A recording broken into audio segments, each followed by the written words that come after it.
नमस्कार दर्शक बंधु आसंतु आज जानिबा लड्डू गोपालंकर पूजा घरे किपरि करिबा।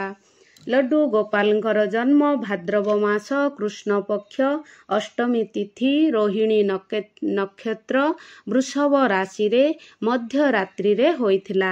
माता देवकींक गर्भरु मथुरा जेल रे श्रीकृष्ण भगवानकर प्राकट्य होइथिला, जेउठी मामू कंस प्रभुंक माता पितांकु जेल रे बंदी करी रखिथिले। देवकी ओ वासुदेवंक गर्भरु उत्पन्न हेबा शिशु मोर मृत्युर कारण हेबो एहा जानिबारु से पितामातांकु बंदी करी रखि देइथिले, किंतु विधिर विधान किए टाळी पारिबो। कृष्णंकर जन्म हेला, प्रभुंकर लीला हेला। वासुदेव मध्य रात्रि रे नंद बाबा एवं यशोदा मांक घरकु जाइथिले। प्रभुंक कृपारु जेल रो समस्त ताला मध्य खोली जाइथिला। एते बड़ जमुना नदी पार होई वसुदेव महामाई माँ दुर्गांकु धरी आसीथिले एवं एही दिन श्री दुर्गा देवी मध्य आविर्भाव होइथिले। आसंतु जानिबा एथर महारात्रि जन्माष्टमी केबे पालन करिबा। 26 अगस्त सकाळ 3:41 रु अष्टमी तिथि आरंभ हेबो एवं 27 तारीख सकाळ 2:21 पर्यंत रहिबो एवं रोहिणी नक्षत्र आरंभ होबो 26 अगस्त संध्या 3:55 रु। रोहिणी नक्षत्र समापन हेबो 27 अगस्त संध्या 3:36 पर्यंत रहिबो। एही दिन 26 रे जन्म उत्सव पालन कराजिबो एवं नंद उत्सव 27 रे पालन कराजिबो। शुभ मुहूर्त होची राति 12 रु 12:44 पर्यंत रहिबो। एही दिन प्रथमे सकाळु उठी स्नान सारी हलदिया किंबा धड़ा वस्त्र परिधान करिबा एवं जदि संभव होची मंदिर जाई प्रभुंकर दर्शन करी आसीबा एवं ठाकुर घरे प्रथमे आमे एही दिन अखंड दीप जेमिति हेले लगेबा एवं कलश स्थापन करिबा। एक पीढ़ारे हलदिया वस्त्र पकाई कान्हांकु सेठी विराजमान करी सकाळु राति पर्यंत आमे कान्हांकर जन्म उत्सव पालन करिबा। एही दिन सात्विक भोजन खिया जाई थाए, फलाहार करा जाई थाए। एकादशी रे जेउ जिनिस खिया जाएनी ठीक सेही भली एही व्रत पालन करा जाए। व्रत नकले मध्य एही दिन पियाज रसुण खाआंतिनी एवं आमिष मध्य खिया जाए नाही एवं चाउल गहम जिनिस मध्य खिया जाएनी। कुटुर अट्टा ए व्रतरे व्यवहार करि पारिबा एवं एही अखंड दीप प्रज्वलन करिबा एवं अखंड दीप पूरा सकाळ पर्यंत राति सारा प्रभुंक नारे जलिबो। अखंड दीप आमर साक्षी भावरे सकाळ पर्यंत आजि सकाळरु तार दिन सकाळ पर्यंत जलिबे एवं कलश स्थापन मध्य करी आमे पंचदेवतांकु आवाहन करी कलश मध्य स्थापन करिबा एवं कलशरे जहा जहा पका जाई थाए जलरे चाउल गुड़ कॉइन एवं हलदी जहा जहा आमर कलश स्थापनर विधि अछि सेही भली कलश स्थापन करी धूप दीप गंध पुष्प अतर एवं समस्त प्रकार पुष्प देई आमे कलश स्थापन करिबा। कलश स्थापन करिबा द्वारा पंचदेवता एवं सबु देवादेवी प्रसन्न होइथांती।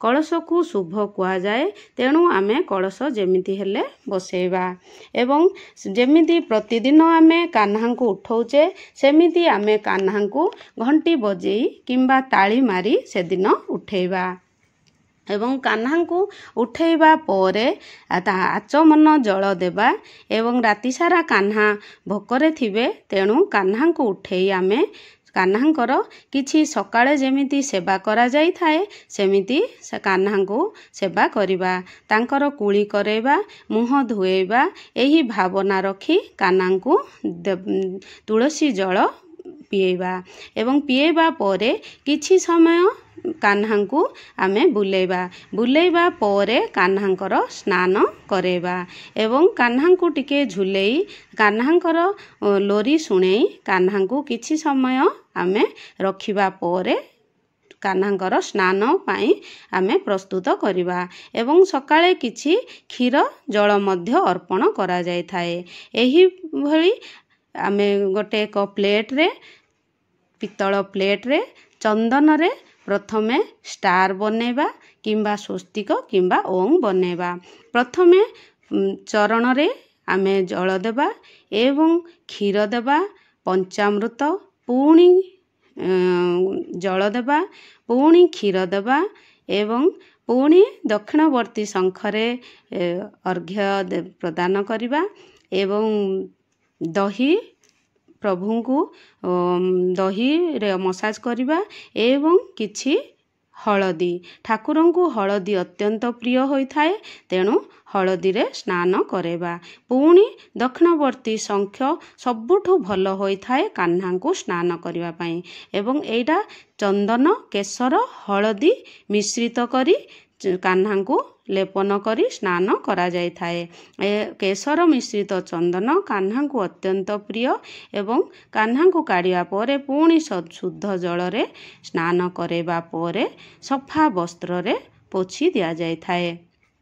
ପୋଛିବା ପରେ କାହ୍ନାଙ୍କୁ ଭଲ ଭାବରେ ଅତର ଅର୍ପଣ କରି ଶରୀର ସାରା ଗୋଲାପ ଜଳ ମଧ୍ୟ ଅର୍ପଣ କରାଯାଇଥାଏ ଏବଂ ଗୋଲାପ ଜଳ ଯେତେ ଆମର ସୁଗନ୍ଧ ଅତର ଅଛି ସବୁ ଅର୍ପଣ କରାଯାଇଥାଏ ଏବଂ କେଶର ମିଶ୍ରିତ ଚନ୍ଦନ ଏବଂ ହଳଦୀ ମିଶିଥିବା ଚନ୍ଦନ ପ୍ରଥମେ ପ୍ରଭୁଙ୍କୁ ଲଗେଇଦେବା ଏବଂ ଲଗେଇବା ପରେ କଳା ରାଶି, ଏହି ଦିନ ଚାଉଳର ବ୍ୟବହାର ହୁଏ ନାହିଁ, ଅନ୍ନ ଖିଆଯାଏ ନାହିଁ, ତେଣୁ କଳା ରାଶି ଠାକୁରଙ୍କୁ ପ୍ରିୟ, କଳା ରାଶି କିଛି ଲଗେଇଦେବା ଏବଂ ହଳଦିଆ ବସ୍ତ୍ର, ପୀତାମ୍ବର ଧାରୀ ପ୍ରଭୁ, ତେଣୁ ପ୍ରଭୁଙ୍କୁ ହଳଦିଆ ବସ୍ତ୍ର ଏହି ଦିନ ପରିଧାନ କରାଯାଇଥାଏ ଏବଂ ନିଜେ ମଧ୍ୟ ପରିଧାନ କରାଯାଇଥାଏ।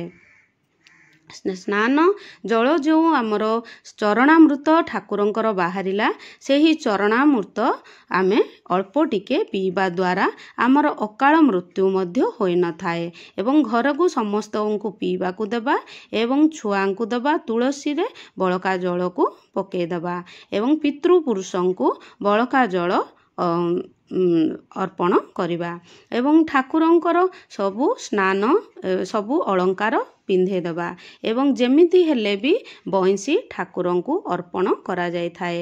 ବଇଁଶୀ ଠାକୁରଙ୍କର କାହ୍ନାଙ୍କର ବହୁତ ପ୍ରିୟ ଏବଂ ତୁଳସୀରେ କିଛି ଚନ୍ଦନ, କେଶର, ହଳଦୀ ମିଶାଇ ଅର୍ପଣ କରାଯାଇଥାଏ ଏବଂ ଦର୍ପଣ ଯେମିତି ହେଲେ ବି କାହ୍ନାଙ୍କୁ ଦେଖେଇବେ, ପ୍ରଭୁ ମୁଁ ଆପଣଙ୍କର କେମିତି ସିଙ୍ଗାର କରିଛି ଏବଂ ସକାଳେ ପ୍ରଥମେ ଆମେ ବାଳଭୋଗ ଅର୍ପଣ କରିବା। ବାଳଭୋଗରେ ଏବଂ ମୟୂର ପୁଚ୍ଛ ଯେମିତି ହେଲେ ବି କାହ୍ନାଙ୍କୁ ଅର୍ପଣ କରିବେ।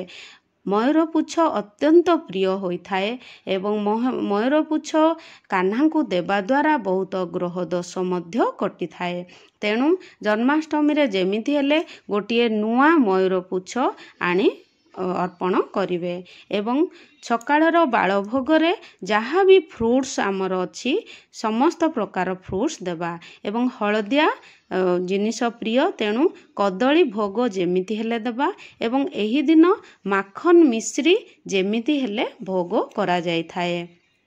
ବିନା ତୁଳସୀରେ ଭୋଗ ଦିଆଯାଏନି, ତୁଳସୀ ଯେମିତି ହେଲେ ବି ଭୋଗରେ ଦିଆଯାଇଥାଏ। ବିନା ତୁଳସୀରେ କାହ୍ନା ଭଗବାନ କେବେ ବି ଜଳ ଗ୍ରହଣ କରନ୍ତିନି କିମ୍ବା ଖାଦ୍ୟ ବି ଗ୍ରହଣ କରନ୍ତି ନାହିଁ ଏବଂ ସକାଳ ଭୋଗରେ ଆମେ କିଛି କ୍ଷୀର, ମିଠା କ୍ଷୀର ଏବଂ ମିଠା ଜଳ ଅର୍ପଣ କରିବା ଏବଂ କାହ୍ନାଙ୍କୁ 4-5 ଥର ଆମେ କାହ୍ନାଙ୍କୁ ଜଳ କ୍ଷୀର ଅର୍ପଣ କରିବା ଏବଂ ପ୍ରଭୁ ମୋର ଏହି ଭୋଗକୁ ସ୍ୱୀକାର କର ବୋଲି କହି ଅର୍ପଣ କରିବା ଏବଂ ଜଳଂ ସମର୍ପ୍ୟାମି ଏହିଭଳି କହି ତୁଳସୀ କିଛି ପକାଇ ପ୍ରଭୁଙ୍କୁ ଜଳ ଅର୍ପଣ କରିବା ଏବଂ ତାଙ୍କ ମୁଖକୁ ପୋଛି ଦେବା ଏବଂ ଧୂପ, ଦୀପ, ଗନ୍ଧ, ପୁଷ୍ପ ନୈବେଦ୍ୟ ପଞ୍ଚ ଉପଚାରରେ ପୂଜା କରିବା ପରେ ଆଳତି କରିବା।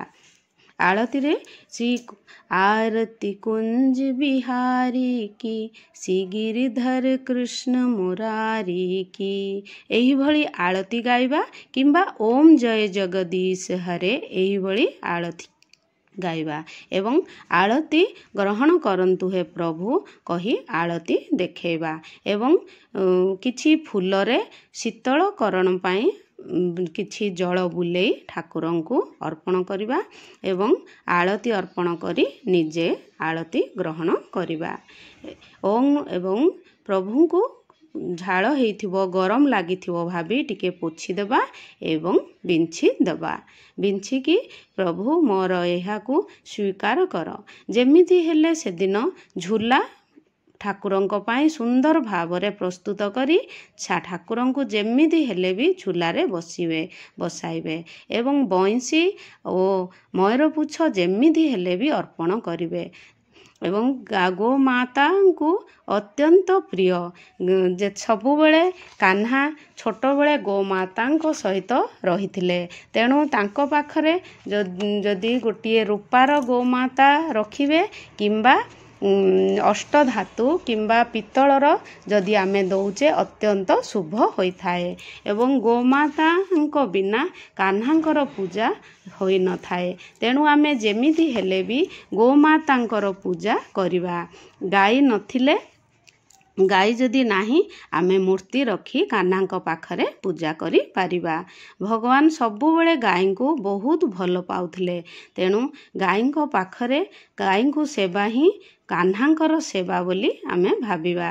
ତେଣୁ ଗୋମାତାଙ୍କୁ ପୂଜା କରାଯାଇଥାଏ ଏବଂ ଦିନବେଳେ କିଛି ଠାକୁରଙ୍କୁ ଭୋଗ ଲଗେଇବା।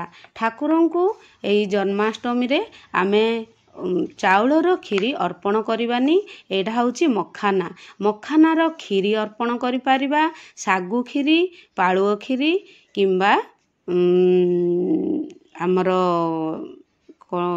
କ୍ଷୀରି ପାଳୁଅ କ୍ଷୀରି ଏବଂ ଶାଗୁ କ୍ଷୀରି, ମଖାନା କ୍ଷୀରି, ଏହି ତିନୋଟି କ୍ଷୀରି ଆମେ ଅର୍ପଣ କରିପାରିବା ଏବଂ ପରଟା, ଡାଲି, ମିଶ୍ରି, ଦହି, ପଞ୍ଚାମୃତ, କ୍ଷୀର, କ୍ଷୀରି ଯେମିତି ହେଲେ ଏହିସବୁ ଭୋଗ ଅର୍ପଣ କରାଯାଇଥାଏ ଏବଂ ବେସନର ଲଡ଼ୁ ମଧ୍ୟ ଅର୍ପଣ କରାଯାଇଥାଏ, ରାଶି ଲଡ଼ୁ ମଧ୍ୟ ଅର୍ପଣ କରାଯାଇଥାଏ ଏବଂ ଭୋଗ ଦେବା ପରେ ଠାକୁରଙ୍କୁ 3 ଥର ପାଣି ବୁଲାଇ ଭୋଗ ଅର୍ପଣ କରାଯାଇଥାଏ।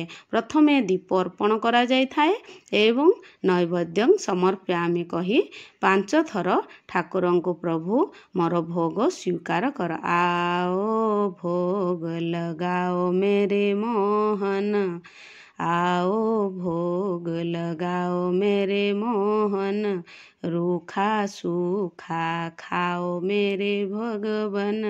एहिपरि आमे ଯାହା ହେଲେ ମନର ଭାବନା ନେଇ ଠାକୁରଙ୍କୁ ଭୋଗ ଅର୍ପଣ କରି ଖୁଆଇବା। ଶ୍ରଦ୍ଧା ଭକ୍ତିର ସହିତ ଯାହା ବି ଆମେ ଯେତିକି ସମ୍ଭବ ହେଉଛି ଠାକୁରଙ୍କୁ ଖୁଆଇବା ପରେ ଠାକୁରଙ୍କର ଆଳତି କରାଯାଇଥାଏ। ଆରତି ଆପଣ ଓಂ ନମୋ ଭଗବତେ ବାସୁଦେବାୟ ନମଃ କହି ମଧ୍ୟ ଆଳତି ଅର୍ପଣ କରିପାରିବେ। ପ୍ରଭୁ ମୋର ଏହି ଆଳତିକୁ ସ୍ୱୀକାର କର କହି ଠାକୁରଙ୍କୁ ଆଳତି ଫୁଲରେ ଅର୍ପଣ କରି ତାଙ୍କ ପାଖରେ ପ୍ରଦାନ କରିବେ ଏବଂ ଯେମିତି ହେଲେ ବି ତୁଳସୀ ପତ୍ର ଏହି ଦିନ ଦେବେ ଏବଂ ତୁଳସୀ ପତ୍ର ଏହି ଦିନ ଛିଣ୍ଡାନ୍ତିନି କିମ୍ବା ଉପାଡ଼ନ୍ତି ନାହିଁ। ଭୋଗ ଦେବା ପରେ ସ୍କ୍ରିନ୍କୁ ଲଗେଇ ଟିକେ ସମୟ ବାହାରକୁ ଆସିବା। ଯେତେବେଳେ ପୁଣି ଭିତରକୁ ପ୍ରବେଶ କରିବା କିଛି କବାଟ ନ କରି ଘଣ୍ଟି ଦେଇ ଭିତରକୁ ଯିବା ଏବଂ ସନ୍ଧ୍ୟାରେ ପୁଣି ଆମେ ଭୋଗ ଲଗେଇବା। ଯାହା ହେଲେ ବାଳ ଭୋଗ ହଉ, ଯାହା ହେଲେ ଡ୍ରାଏ ଫ୍ରୁଟ୍ସ ଠାକୁରଙ୍କୁ ଯେମିତି ସକାଳେ ଅର୍ପଣ କରିଥିଲେ ପୁଣି ସେମିତି ସନ୍ଧ୍ୟାରେ ଅର୍ପଣ କରିବା ଏବଂ ଭୋଗ ଅର୍ପଣ କରିବା ପରେ ଆମେ ଠାକୁରଙ୍କୁ କିଛି ସମୟ ବିଶ୍ରାମ ପାଇଁ ଦେବା। ବ୍ରତ ଭିତରେ ବ୍ରତରାଜ କୁହାଯାଇଥାଏ ଜନ୍ମାଷ୍ଟମୀକୁ। ଆମେ ଭଗବାନଙ୍କ ସହ କନେକ୍ଟ ହୋଇ ରହିବା ଏବଂ ବ୍ରହ୍ମଚର୍ଯ୍ୟର ପାଳନ ଏହି ଦିନ କରିବା। ତନ୍ ମନ୍ ଧନ୍, ଯେତେ ଆମର ତନ୍ ମନ୍ ପବିତ୍ର ରହିବ ସେତେ ଆମେ ଠାକୁରଙ୍କ ପାଖରେ ପହଞ୍ଚି ପାରିବା। ଏବଂ ଏହି ଦିନ ବହୁତ ସାରା ମନ୍ତ୍ର ଆମେ ଠାକୁରଙ୍କର ଜପ କରିବା। ଓಂ ନମୋ ଭଗବତେ ବାସୁଦେବାୟ ନମଃ, ଏହିଭଳି ବାରମ୍ବାର ମୁଖରେ ଆମେ ଭଗବାନଙ୍କର ନାମ ନେଇ ଏହି ଦିନ ଠାକୁରଙ୍କୁ ପୂଜା କରିବା। ଏବଂ ଯେତେ ପାରୁଛେ ଠାକୁରଙ୍କୁ ତୁଳସୀ ଏହି ଦିନ ଅର୍ପଣ କରିବା। ତାଙ୍କର ଚରଣରେ ତୁଳସୀ ନ ଦେଇ ସବୁବେଳେ ତାଙ୍କର ମସ୍ତକରେ ତୁଳସୀ ଦିଆଯାଇଥାଏ। ଏବଂ ରାତି 11:30ଟାରେ ଆମର ପୁଣି ସାମାନ ରେଡ଼ି କରି ରଖିବା। ଏବଂ 12ଟାରେ କାହ୍ନା ଜନ୍ମ ହୋଇଥିଲେ, ତେଣୁ ରାତି 12ଟାରେ ଆମର ପୂଜା ଆରମ୍ଭ କରାଯିବ। 12ଟା ପରେ ହିଁ ପୂଜା କରାଯାଇଥାଏ, କାରଣ ଏହି ସମୟରେ ଶ୍ରୀକୃଷ୍ଣ ଭଗବାନ ପ୍ରକଟ ହୋଇଥିଲେ। ତେଣୁ ଆମକୁ ଏଇ କାହ୍ନା ଜନ୍ମ ହେବା ପୂର୍ବରୁ ଆମକୁ ଭଲରେ ହାତ ମୁହଁ ଧୋଇବା କିମ୍ବା ସ୍ନାନ କରିବା। ସ୍ନାନ ପରେ ନିଜକୁ ଶୁଦ୍ଧ କରି ସଫା ବସ୍ତ୍ର ପିନ୍ଧି ପୂଜା ପାଇଁ ପ୍ରସ୍ତୁତ କରିବା। ଏବଂ ପୂଜା ଘରେ ଯେମିତି ହେଲେ 12ଟା ପୂର୍ବରୁ ଆମେ ଦୀପ ଲଗାଇ କାହ୍ନାଙ୍କର ଜନ୍ମ ପାଇଁ ଅପେକ୍ଷା କରି ରହିବା। ଏବଂ କାହ୍ନାଙ୍କୁ ଏହି ଦିନ ଜନ୍ମଜ କରାଯାଏ। କାକୁଡ଼ିରେ ଜନ୍ମ କରାଯାଇଥାଏ କିମ୍ବା କିଛି ଫୁଲ ପକେଇ ଠାକୁରଙ୍କୁ କଭର କରାଯାଇଥାଏ ଏବଂ ସେହିଥିରୁ ଠିକ୍ 12ଟା ହେଲେ କାହ୍ନାଙ୍କୁ ବାହାର କରାଯାଇଥାଏ। ଏବଂ ଆମର ସେତିକି 11:30ଟାରେ ଆମେ ବସି ଠାକୁରଙ୍କର ବିଷ୍ଣୁ ସହସ୍ରନାମ, ଭଗବତ ଗୀତା, ହରିବଂଶ ପୁରାଣ ଏବଂ ବିଷ୍ଣୁ ଭଗବାନଙ୍କର ସ୍ତୁତି ପଠନ କରିବା। ଏବଂ ଶ୍ରୀକୃଷ୍ଣଙ୍କର ଜନ୍ମାଷ୍ଟମୀ ପୁସ୍ତକ ପଠନ କରିବା ଏବଂ ତୁଳସୀ ମାଳରେ ଜପ କରିବା। 5 ଥର କିମ୍ବା 5 ମାଳା କିମ୍ବା 11 ମାଳା କିମ୍ବା ଥରେ ଗୋଟେ ମାଳା 108 ଥର ମଧ୍ୟ ଜପ କରିପାରିବା।